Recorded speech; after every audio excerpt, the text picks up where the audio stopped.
இப்போ நம்ம வந்து பாவ் பாஜி மசாலா செய்ய போகிறோம். அதுக்கு ஒரு உருளைக்கிழங்கு நல்லா வேக வச்சு மசிச்சு வச்சுருக்கேன். ஒரு 2 ஸ்பூன் எண்ணெய் ஊற்றிக்கோங்க. ஒரு 2 ஸ்பூன் பட்டர் போட்டுக்கோங்க. ஒரு பெரிய வெங்காயத்தை பொடிசாக கட் பண்ணி வச்சுருக்கேன், அதையும் இதை சேர்த்து. இப்போ ஃப்ரெஷ் பச்சை பட்டாணி இது 1 கப் போட்டிருக்கேன். ஒரு அரை குடமிளகா பொடிசாக கட் பண்ணியிருக்கேன், அதையும் இதை சேர்த்து.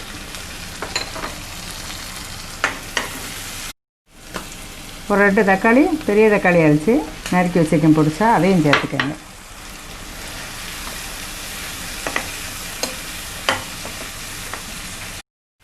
இதுக்கு கொஞ்சம் தேவையான அளவு உப்பு போட்டுக்கணும். கொஞ்சம் இஞ்சி பூண்டு பேஸ்ட் போட்டுக்கோங்க.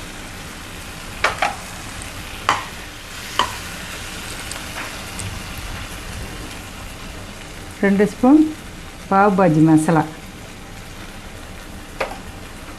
1 ஸ்பூன் கஸ்தூரி மேத்தி, 1 ஸ்பூன் தனி மிளகாய் பொடி, இதெல்லாம் போட்டு கொஞ்சம் கிண்டி. இப்போ இந்த வேக வச்ச உருளைக்கிழங்கு அதோட சேர்த்துடலாம்.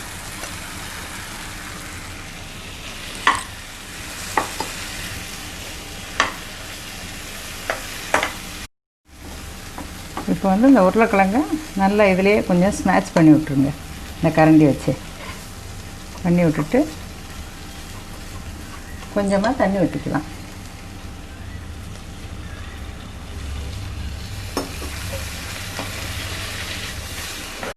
இப்போ வந்து ஒரு 5 நிமிஷம் மீடியம் ஃப்ளேமில் இருக்கட்டும். அந்த பச்சை பட்டாணி நல்லா வேகணும், கொஞ்சம் வேகட்டும். உப்பு பார்த்துக்கங்க. இப்போ 5 நிமிஷம் ஆயிடுச்சு. இதில் ஒரு அரை எலுமிச்சம்பழம் அதில் சாறு போட்டுக்கணும்.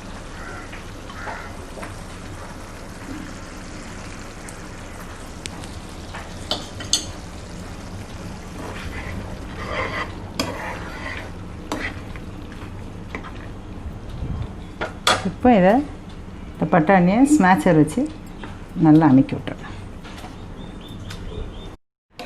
நல்லா ஸ்மாஷ் பண்ணி விட்டாச்சு. இப்போ இதில் கொஞ்சம் மல்லியிலை தூவி, கொஞ்சோண்டு பட்டர் போட்டுங்க. இன்னுமா அடுப்பு ஆஃப் பண்ணிடலாம்.